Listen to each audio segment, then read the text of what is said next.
នឹងចៅសុកកុមារផ្សងប្រេងគឺជាក្មេងកំព្រាម្ដាយមានតែពុកទេហើយជាក្មេងដែលមានចិត្តមេត្តាធម៌ណាពុកជាអ្នករស់ស៊ីបបបាញ់សត្វចៅសុកជាអ្នកមានចិត្តមេត្តាក៏ប្រាប់ពុកថាថ្ងៃហ្នឹងសូមអត់ឲ្យពុកទៅបាញ់សត្វទេព្រោះអាណិតសត្វអញ្ចឹងណាប៉ុន្តែពុកថាសូមតែមួយថ្ងៃទៀតទេ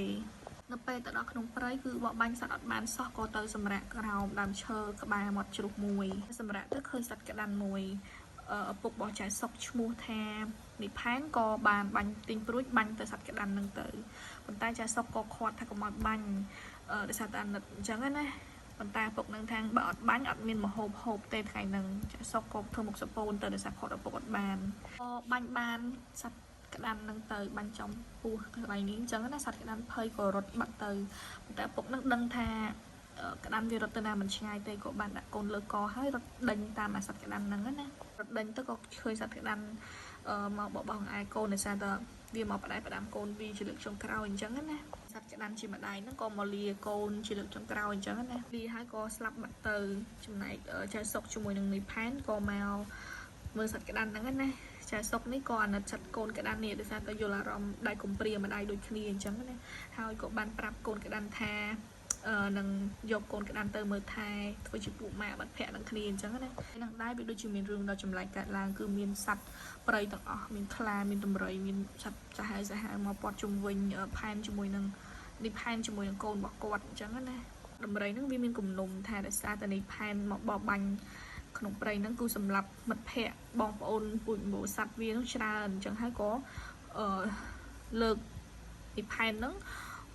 បោកទៅនឹងដីហើយបោះទៅឡើងឆ្ងាយបែកពីកូន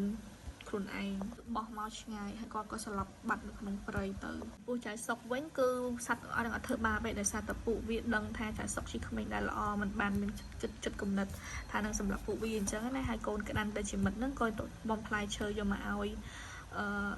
ចៅសុកញ៉ាំហើយក៏ដើរស្វែងរកឪពុកបន្តទៀតនិយាយពីនិផែនវិញគឺគាត់អត់តន់ស្លាប់ទេគាត់ក៏ព្យាយាមដើររកកូនរបស់គាត់អញ្ចឹងណាពេលដែលគាត់ដើររកហ្នឹងគាត់នឹកឃើញថាដោយសារតែកម្មពីគាត់ធ្លាប់សម្រាប់សត្វប្របែកប្របាក់កូនចៅរបស់សត្វហ្នឹងធ្វើឲ្យគាត់នឹងបែកបាក់កូនរបស់គាត់ដែរអញ្ចឹងគាត់យល់អារម្មណ៍មួយហ្នឹងហើយគាត់មានអារម្មណ៍ថាសោកស្ដាយមែនតើហើយដើររហូតដល់ហត់ទៅក៏គាត់ស្លាប់ចំក្បែររូងពស់ហើយពស់ចេញមកក៏ចឹកស្លាប់បាត់ទៅអានេះហើយគឺជាបាបកម្មដែលគាត់បានធ្វើកន្លងមកណាគាត់ទទួលបានលទ្ធផលចុងក្រោយគឺគាត់ត្រូវស្លាប់យ៉ាងវេទនាបែកពីកូនហើយអត់បានលាកូនជាលើកចុងក្រោយទៀតចៅសុកវិញដើររកឪពុកអត់ឃើញសោះដើររហូតទៅដោយសារតែសំណាងផងក៏ទៅដល់ភូមិមួយដែលមានមនុស្សរស់នៅច្រើនមានផ្សារមានអីអញ្ចឹងណានេះនៅពេលដែលទៅដល់ក៏ជួបអ៊ំប្រុសនេះម្នាក់គាត់អាណិតពេកក៏ឲ្យផ្លែឈើចៅសុកញ៉ាំទៅហើយដើរទៅចៅសុកក៏ទៅញ៉ាំផ្លែឈើហ្នឹងចំផ្ទះលោកសេដ្ឋីនេះហ្នឹងគឺមានជាងគេប្រចាំស្រុកភូមិហ្នឹងហ្មងហើយគាត់មានកូនស្រីម្នាក់ឈ្មោះមីលាឃើញកូនក្តាន់របស់ចៅសុកហ្នឹងហើយស្រឡាញ់មែនតើក៏សុំឲ្យឪពុកហ្នឹងជួយទិញកូនក្តាន់ហ្នឹងពីចៅសុកណាទៅពេលហ្នឹងឪពុកហ្នឹងក៏មកទិញប៉ុន្តែចៅសុកហ្នឹងក៏គាត់ថាអត់លក់ទេដោយសារតែគាត់មានតែមាត់ចម្លាញ់កូនក្តាន់ហ្នឹងតែមួយទេហើយគាត់កំព្រាអញ្ចឹងណាដំណើររឿងមកចៅសុកហើយស្ថិតនឹងអាណិតចៅសុកមែនតើក៏នាំចៅសុកឲ្យមករស់នៅជាមួយហើយនាងមីលាហ្នឹងក៏បានលេងមួយសត្វក្តាន់ដែរដល់10ឆ្នាំក្រោយចៅសុកក៏ធំពេញរូបពេញរាងហើយបានប្រឡងជាប់ជាមន្ត្រីរាជការហើយអាច